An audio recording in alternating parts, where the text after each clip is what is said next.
Hello everyone. तो कैसे हो आप सब? आई होप आप सब बहुत अच्छे होंगे। आज मैं आप लोगों के लिए लेकर आया हूँ डैफोडिल्स पोयम को, जिसको इस वीडियो में बहुत ही आसानी से समझाया गया है। तो आइए स्टार्ट करते हैं। सबसे पहले इस पोएम को स्टार्ट करने से पहले इसके कवि के बारे में जानते हैं। जो पोएट है, इसके पोएट है कौन, क्या करते थे वो, क्या क्या चीजें उनको लिखनी पसंद थी। William Wordsworth William Wordsworth 7 April 1770 23 up to 23 April 1850 was a poet of nature who belonged to Britain. देखो, विलियम वर्ड्सवर्थ का जन्म 7 अप्रैल 1770 ईस्वी में हुआ था और इनकी मृत्यु जो है 23 अप्रैल 1850 में हुई थी। पहले इसके मतलब इनका जो उम्र लगभग जो रहा वो 80 इयर्स का था। ठीक है, 80 साल जो है वो ये जिए थे। और ये पोएट जो थे वो बिलोंग करते थे ब्रिटेन से, यानी ब्रिटेन के ये रहने वाले थे। और इनका जो जन्म है वो तो जन्म लोग देखे 7 अप्रैल और मृत्यु 23 अप्रैल को हुआ था। Most of his poem describe his personal experience with nature। और इनका ज्यादा से ज्यादा जो पोयम है वो क्या बताता है, उनका खुद का एक्सपीरियंस, यानी जब वो नेचर के बारे में ज्यादा लिखा करते थे। यानी जितनी भी उनकी पोयम है वो नेचर के बारे में ही ज्यादातर होती है और उनका खुद का एक्सपीरियंस होता है। ये मनगढ़ंत कहानी नहीं होती सी, मतलब वो जैसा देखे हैं, उनको जैसा महसूस हुआ है, वो सारी चीजें अपने पोयम में वो डिस्क्राइब करते हैं। हर एक वही चीज को जो है वो अपने पोयम में बताए हैं। मतलब जितने भी उनके लगभग ज्यादा से ज्यादा जो पोयम उनकी हुई है वो सारे में जो है वो अपनी उनकी जो एक्सपीरियंस रही है उस पोयम के लिए, उस नेचर के लिए, और उसी नेचर को वो डिस्क्राइब करते हैं पोयम के माध्यम से। Lucy Gray, the solitary reaper are beautiful poems composed by him. उनके द्वारा लिखी गई सबसे सुंदर अगर कविता की बात की जाए तो वो है लूसी ग्रे और दूसरा है द सॉलिटरी रीपर। ये तो जो है बहुत ही प्यारी कविता है उनके द्वारा जो लिखी गई थी। अब हम लोग यहाँ पे पोएम के बारे में खत्म होता है बात। अब आगे देखते हैं पोएम हमारा। पोएम को स्टार्ट करने से पहले कुछ बातें पोएम को स्टार्ट करने से पहले वो जानते हैं। पहला है, which is your favourite flower. आपका पसंदीदा फूल कौन सा है? गुलाब। कौन कौन और दूसरे गुलाब को छोड़कर दूसरे फूल किसको पसंद है?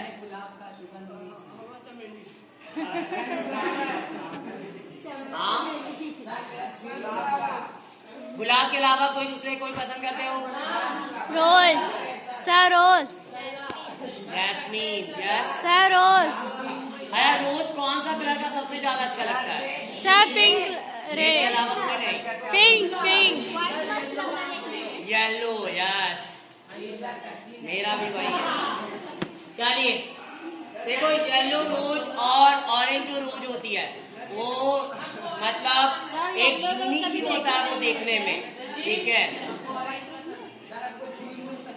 तो बोल तो रहा है येलो और ऑरेंज, ये एक अनोखा कलर, मतलब बहुत ही अच्छा होता है। और अपनी और ये जो दो कलर है रोज, वो ज्यादा अपनी और अट्रैक्ट करते हैं हम लोग। ठीक है, ये दोनों जो है वो ज्यादा हम लोग को अट्रैक्ट करते हैं। और लाल वाला जो गुलाब होता है वो गुस्सा का प्रतीक माना जाता है। ठीक है, वो गुस्सा का है। लाल, हम लोग का जब गुस्सा होते हैं तो क्या होते हैं? लाल हो जाते हैं एकदम। तो वही वाला है लाल रोज। समझ में आ रहा है? आगे देखते हैं। नेक्स्ट क्वेश्चन है, अगर आप जो भी फूल पसंद करते हो तो आप उसे क्यों पसंद करते हो? क्या वजह है? तो देखने में अच्छी लगती होगी, वो आपको अपनी ओर अट्रैक्ट करता होगा, आपको उसके आसपास घूमना पसंद होगा, वो सारी चीजें। आगे, When breeze blows, what do flowers appear to do? जब ब्रीज ब्लो करता है, ब्रीज का मतलब क्या होता है? बहुत महीन हवा, मतलब एकदम ठंडी ठंडी ताजी हवा जब बह रही होती है। अभी हम लोग बाहर की माहौल की अगर बात की जाए तो अभी जो है जस्ट ठंडी हवाएं चल रही है। ठीक है, और ब्रीज हम लोग उसी हवा को बोलते हैं जो ठंडी ठंडी हवाएं और बहुत स्लोली चले, मतलब आराम से एकदम नॉर्मल हवा जो चलती है उसको हम लोग ब्रीज बोलते हैं।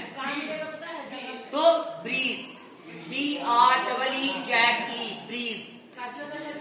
ब्रीज हवा होता है एक तरह का, मतलब एक ऐसी हवा जो ठंडी हो और नॉर्मल बहती हो, ठीक है, सामान्य सा, वो उस हवा को हम लोग ब्रीज के नाम से जानते हैं। What do flowers appear to do? और वो कैसा दिखता है, वो क्या करता हुआ दिखाई देता है, कैसा आपको लगता है उस टाइम वो फूल, जो भी आप फूल पसंद करते हो वो फूल उस ठंडी हवा में आपको कैसी लगती है। In this poem, the poet during a walk along the countryside, और इस पोयम में जो कवि है वो कंट्री साइड पे जाते हैं वॉक करने के लिए। कहाँ पे गए हुए हैं? कंट्री साइड पे गए हैं वॉक करने, टहलने के लिए। comes across blooming daffodils, और वो किसके पास आ जाते हैं? तो एक खिला हुआ, यहाँ पे कई सारे खिले हुए डैफोडिल्स हैं, यानी डैफोडिल का फूल है जो कि खिला हुआ है, उसी के पास में वो कवि आ गए। Read the poem to know how he feels in the company of the bright colored flowers. अब हम लोग पोयम को पढ़ के जानेंगे कि क्या वो महसूस करते हैं इस फ्लावर के नजदीक जब वो आते हैं, तो उनको क्या क्या चीजें महसूस होती है। देखो, रियल मायने में अगर हमारा कोई सच्चा दोस्त है, आपको रियल मायने में अगर शांति मिलती है तो वो है नेचर। अगर आप नेचर से फुल्ली जुड़ जाते हो तो आपको कोई भी फिर दुख नहीं पहुंचा सकता। आप कभी भी किसी की वजह से कभी दुखी नहीं हो सकते, क्योंकि नेचर एक ऐसा बोल सकते चीज है जो क्या करती है, अपनी और लोगों को अट्रैक्ट करती है। लेकिन आजकल के टाइम में हम लोग इतने बिजी होते जा रहे कि नेचर से भाग रहे, ठीक है, नेचर के प्रति हम लोग का ध्यान नहीं जाता। हम लोग पहले क्या होता था, लोग ज्यादा से ज्यादा ये सब चीजों पे ज्यादा फोकस करते थे। अभी कई लोग करते हैं जिसको ज्यादा मतलब होती है, ठीक है। नेचर से मतलब रखने का मतलब ये है, नेचर को पसंद करने का मतलब ये है कि आप लोग जो है नेचर से घुले मिले।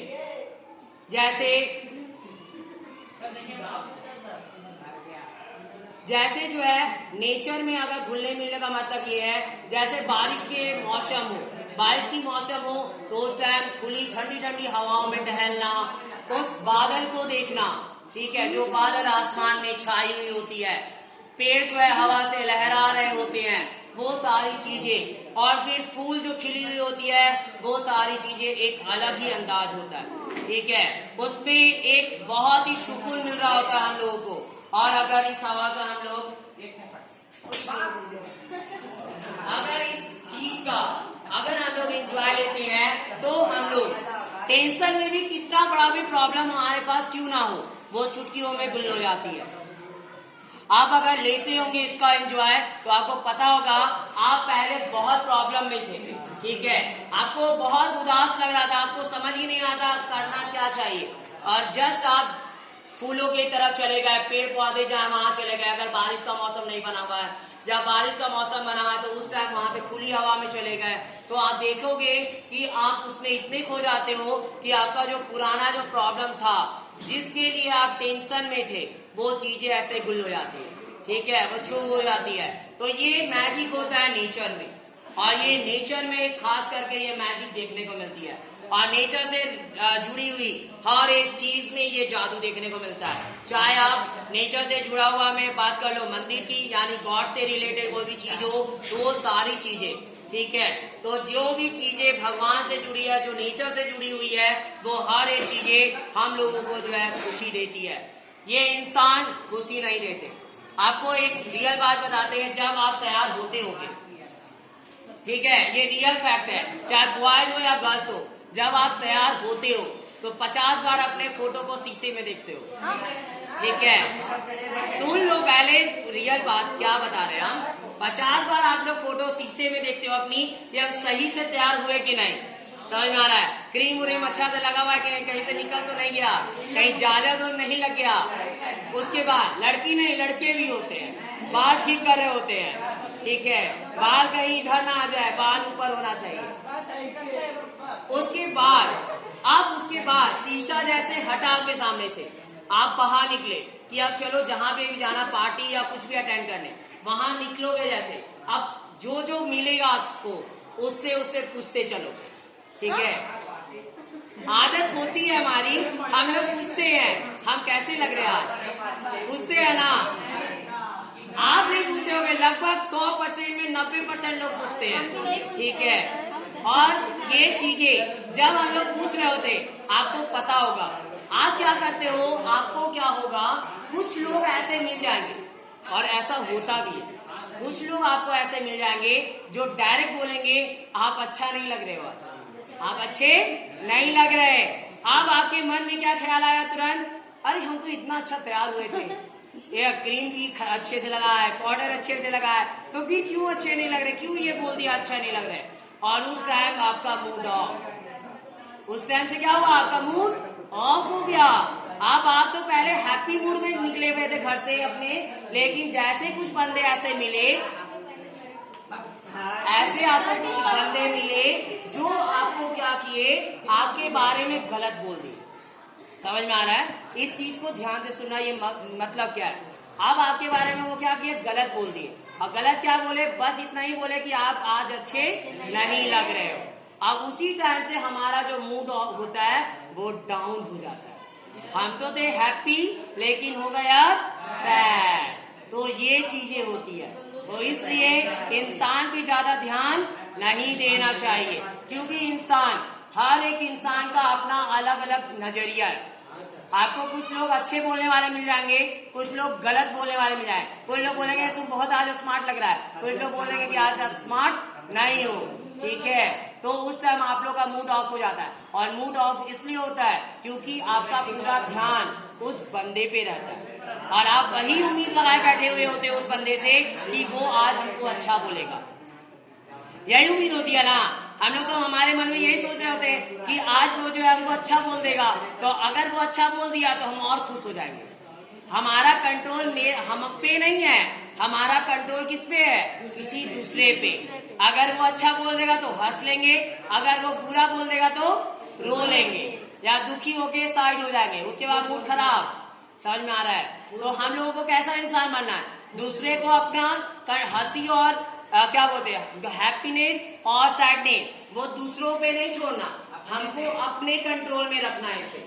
और जो बंदा इस दो चीज को अपने कंट्रोल में रखने लगा तो उसको दुनिया का कोई भी इंसान या कोई भी लोग कभी भी दुखी नहीं कर सकता। वो नहीं भी चाहेगा ना, फिर भी बिना मतलब का कुछ भी देख के हंसने लगेगा। समझ में आ रहा है? अपना चेहरा भी देख लेगा, हंसते रहेगा बैठ के। हम सबसे बड़े बंदर हैं, ठीक है। पूरी दुनिया में सबसे बड़े बंदर हम हैं, ठीक है। तो कभी भी अगर हंसना है तो क्या करो, अपने सामने शीशा रखो, दूसरों से मतलब नहीं, हंसते रहो देख के, और क्या बोलो, सबसे बड़े बंदर हम हैं, खुद हंसी आने लगेगा, ठीक है। समझ में आ रहा है? तो तुम अलग ही है तेरा कैटेगरी, छोड़ दो। थोड़ा बाल खड़ा कर लेना, चोटी उटी बना लेना तो आएगा, ठीक है। तो ये चीजें होती है। तो खुद में खुशी ढूंढो, दूसरों के भरोसे नहीं। ऐसा नहीं होना चाहिए कि नहीं वो बंदा अगर बुरा बोल दिया हमको तो हम दुखी हो जाएंगे और वो बंदा हंसा दिया तो हंस जाएंगे। तो ओ चुप। तो कंट्रोल किस पे होनी चाहिए, अपने आप पे। यानी हंसेंगे भी तो हम अपनी मर्जी से और रोएंगे भी, उदास भी होंगे तो हम अपनी मर्जी से। चाहे दुनिया वाला कुछ भी बोल दे, हमको मतलब नहीं है। बस हमको यही ध्यान रखना है कि हम गलत नहीं है, ठीक है। अगर हम सही है तो दुनिया वाला को जो काम है करने दो, बाकी हम अपने रास्ते, दुनिया वाला अपने रास्ते। आगे हम लोग पोएम स्टार्ट करते हैं। I wandered lonely as a cloud। मैं इस ठंडी सी यहाँ पे एक बादल की तरह जो है अकेला भटकता था। कवि क्या बोलते हैं, मैं यहाँ पे क्या जैसे बादल भटक रहे होते। बादल को देखे होगे, बादल एक जगह से दूसरी जगह जा रहा होता है, तो वैसे ही मैं भी भटकता था। That clouds on high over wells and hills। जो बादल आपको घाटियों के ऊपर और हिल के ऊपर गुजरते हुए दिखाई देते हैं, भटकते हुए दिखाई देते हैं। बादल देखे होगे कभी भी, वो अपने मर्जी में रहता है, उसको किसी की कोई टेंशन नहीं होती, वो अपना भटक रहा होता है। बारिश खत्म, वो हवा चली, वो उसके साथ चलने लगता है। ठीक है, तो जैसे बादल जो है वो भटकती थी, वैसे ही ये कवि अपने आप की तुलना कर रहे हैं, बादल की तरह मैं भी भटकता था। यानी बादल जैसे पास करती है हिल के ऊपर और फिर दूसरी जो है घाटियों के ऊपर, वैसे ही हम भी जो है वो भटकते थे। When all at once I saw a cloud. और अब इस वीडियो में इतना ही। अब बाकी आधी बची पोयम को हम लोग नेक्स्ट वीडियो में देखेंगे। अगर आपको यह वीडियो पसंद आई हो तो प्लीज़ मेरे इस वीडियो को लाइक ज़रूर करें और ज़्यादा से ज़्यादा शेयर करें ताकि और भी बच्चों तक यह वीडियो पहुंच सके। और मेरे इस चैनल को सब्सक्राइब भी ज़रूर करें ताकि मेरी आगे आने वाली वीडियो की नोटिफिकेशन आपको सबसे पहले मिल सके। Thanks for watching my video. Have a nice day.